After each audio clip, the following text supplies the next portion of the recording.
Ibinigay na nga pala sa akin mga kakulit ni Tito Ka-Dreamers ang mga Coco Lumber na ginamit sa kanyang ipinapagawang dream house. Dahil malapit na ngang matapos mga kakulit ang ipinapagawang dream house ni Tito Ka-Dreamers. At dahil wala na rin nga namang paggagamitan mga kakulit itong mga Coco Lumber na ginamit niya, kaya naman hiningi na nga lamang mga kakulit namin ni Papa itong mga Coco Lumber para kapag nagpagawa na nga kami ng bahay mga kakulit, hindi na nga kami bibili. Dahil medyo may kamahalan din nga ngayon mga kakulit ang presyo ng Coco Lumber. O diba sana all may kamahalan. Charot, hindi gayon. Bali ngayong araw nga pala na ito mga kakulit, kumuha nga pala kami ni Papa ng 2 tao na maghahakot nga nitong mga Coco Lumber para dalahin dito sa ating munting bahay kubo. Ipinahakot na nga pala namin ito mga kakulit ni Papa para hindi nga agad ito mabulok. Dahil dun nga lamang ito naka-stack sa labas ng ipinapagawang dream house ni Tito Ka-Dreamers. Kaya naman kapag umaaraw at umuulan nga mga kakulit, nababasa at naiinitan nga ang mga kahoy na ito.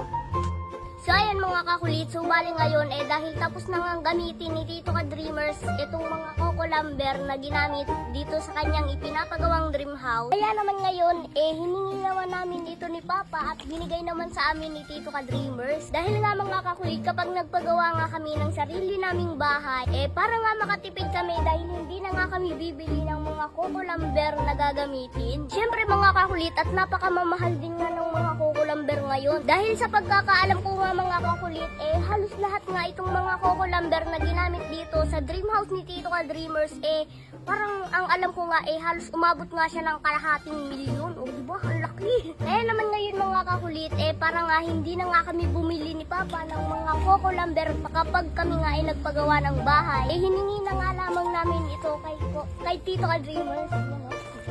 Kaya naman itong mga kahoy nga na itong mga kakulit, kumuha nga kami ni Papa ng 2 tao na maghahakot nito para nga dalahin doon sa ating munting bahay kubo. Hindi pa nga naman namin ito ngayon mga kakulit magagamit dahil hindi pa nga kami makakapagpaumpisa nung bahay na aming ipapagawa. Dahil bago pa nga kami mga kakulit makapagpaumpisa, marami pa nga kaming inaasikaso at marami pa nga ding inaasikaso na mga paper bago nga makapagpaumpisa. So ngayon, i-stack na nga lamang muna namin itong mga kahoy na ito doon nga sa ating munting bahay kubo. At ang isa pa nga doon mga kakulit, malaki pa nga ang mapapakinabangan namin dito. Ano kung makikita nyo, napakarami mga kakulit diba? Yung iba na putol-putol na at yung iba mga kakulit, nandito pa nga. Mga nakakabit pa nga yung iba kagaya nito. Kaya naman napakalaking bagay nga mga kakulit na meron nga si Tito Ka-Dreamers nito. Siyempre mga kakulit, magagamit nga rin namin.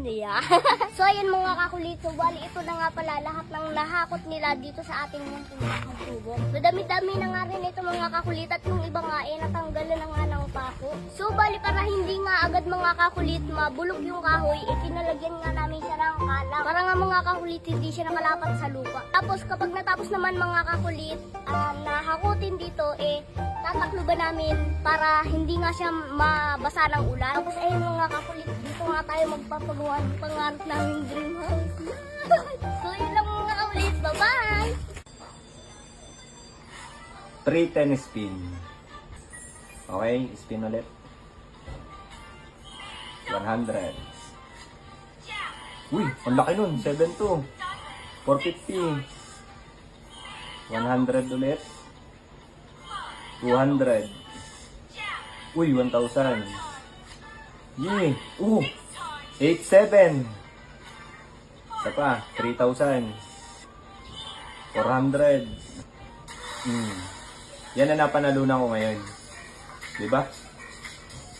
21,750. O diba? Dito lang yan sa PhilBest. Kaya ano pang hinihintay mo? Nasa comment section ng link, mag-download at mag-register ka na. Pero syempre, be responsibly na ang larong ito. Bawal sa bata kundi para sa matanda lamang. So ngayon, sa unang 10 tao na magre-register at magdi-deposit sa link na to, mamimili ako ng mabibigyan ko ng bonus. Basta screenshot nyo lang at send nyo sa comment section at doon ako mamimili ng mabibigyan ko ng bonus.